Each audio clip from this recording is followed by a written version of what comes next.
Hello Des Moines, it's lovely to be here. Can you give a round of applause for Dan Newman, please, for organising this. This is fantastic, man. Jeez, a lot of people here. Yeah, Dan's right. I moved here. My wife's from Iowa originally, so I moved here in November. And it's really weird because like people think of Ireland as being rural, but I lived in Dublin City, population 1 million.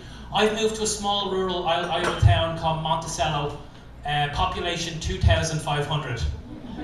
It's not a huge amount to do in Monticello, I found, unless you like to cook crystal meth or go gay bashing in a pickup truck. You know, your fun times are limited, you know. But it's fantastic being over here because Americans are so friendly, and particularly in Iowa. And what I find amazing is just that you guys have such a rich kind of interwoven tapestry of different kind of people from different areas. Like, you know, you never meet an American. You meet people with different kind of ethnicities. Like, all of my gene pool comes from the same 2 streets in Dublin. Apart from when the Vikings came over to do a bit of raping. And I don't mind that. I don't mind that. I wouldn't be this tall. But I don't meet Americans. You know, you meet people like, well, I'm 20% German, 30% Italian, 30% Papua New Guinea. That sounds so exotic to me. It sounds like you were conceived at an orgy at the UN, you know? It's awesome. And that's why I find it amazing. I come over to this country, we have this rich melting pot, and you see all those white supremacists coming out. We need to keep the white race pure. We need to keep the white gene pool pure. Is it really? Because this is how it turns out, you know. This is your Nietzschean Superman, a big pimply, pasty, buck-toothed Irish head with the dress sense of a fucking colourblind pensioner. This is how it turns out, you know. I'd love a bit of Africa in my gene pool. Just enough, you know. Just enough so I could dance and display my penis on the internet without feeling inadequate, you know. I'm not asking for a lot. But no, it's great being here. And one of the bad things about being here was my wife lived in Ireland for 4 years, and the Midwest is really friendly. But Ireland has a reputation, but it wasn't quite like that. Because how many of you guys have gone abroad by round of applause? Because a lot of Americans get a bad time when you go abroad. I had to jump into a lot of conversations where, you know, look, my wife didn't order the invasion of Iraq. Could you give her a break there, please? You know what I mean? And then you have this thing about like this false idea about Americans being stupid. And I hate when Irish people do that, because like some of the most intelligent people ever came out of America, you know. And you had an environment to make some of the most ingenious decisions ever. Like America looked at the moon and said, fuck it, let's put a person on that. Irish people were still throwing rocks at the fucking thing, trying to bring it down so we'd have a longer harvest, you know.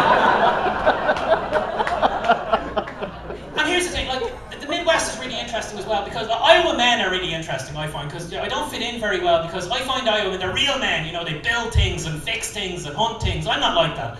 I like to eat things, spill things, and scratch things. That's where my kind of talents lie. And I've some kind of odd views by small town Iowa standards. I'm a vegetarian. Some of my relatives don't know how to handle that at all. Like, you know, one of them got really aggressive. Actually, we were having a barbecue, and I was there enjoying my portobello mushrooms, and he just turns around to me and he goes, you know, you say you're a vegetarian? Well, here's what I'm going to do, boy. I'm going to cook you the biggest piece of Iowa prime fillet you're ever going to see. You're going to eat every piece of that, then turn around and tell me if you still feel like being a vegetarian. That's really, really intimidating, okay? The only way I can describe that as a vegetarian would be like if a gay man came over to a straight man and said, so, you say you like women. Well, I am going to show you the most delicious cock you're ever going to see. Then I'm going to bend you over that table, and I'm going to stick it all the way up your butthole. And when it hits your inner bowel, you tell me if you still like pussy.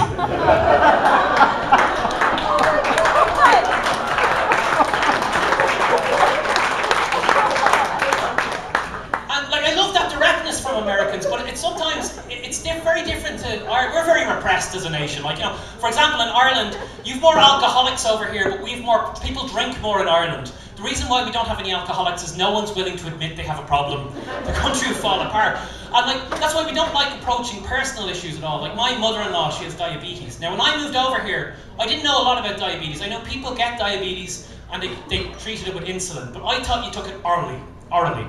And I didn't know you injected it, you know. So that meant on the few occasions where I walked in to see my mother-in-law doing that, I just assumed she was a highly functioning heroin addict. You know, which is embarrassing retrospectively. I probably wouldn't have started as many conversations as one time I was so fucked up. You know what I mean, don't you? But even in small interactions, you get this kind of inappropriateness. Like, for example, we were walking down the main street in our small town, and one of the local librarian, she's a lovely woman, she's in her 60s, she comes over to me. And she goes, so how long are you, there with my wife, so how long are you two guys married? And I was like, well, we're married about 4 years. So can we expect the pitter-patter of tiny food soon? And I was just, did you just ask me, am I fucking my wife without contraception? And as to whether our sexual organs are both working properly. And I didn't know, Des Moines, how to answer that. That was a very rude question for me. And the only thing I could think was like, well, when in Rome. So I said, I'll answer with an equal amount of openness back to her. So what I said to her was, well, here's the thing, I'm glad you asked. We are trying to conceive at the moment, but since I put on about 20 pounds, my wife is no longer sexually attracted to me. Which means when we start in the act of lovemaking, she doesn't become moist in the vagina area. Now, when I try to penetrate her and I see the discomfort in my loving wife's eyes, I find it difficult to maintain erection.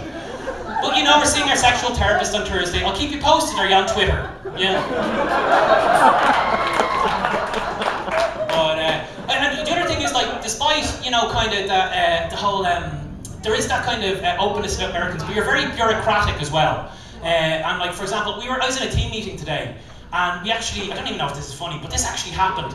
We had a phone call, we were told what to do if somebody tries to phone in a bomb threat, okay? And obviously the answer is piss your pants or cry, you know? But corporate America is so arrogant that they think they can direct you how to deal with it.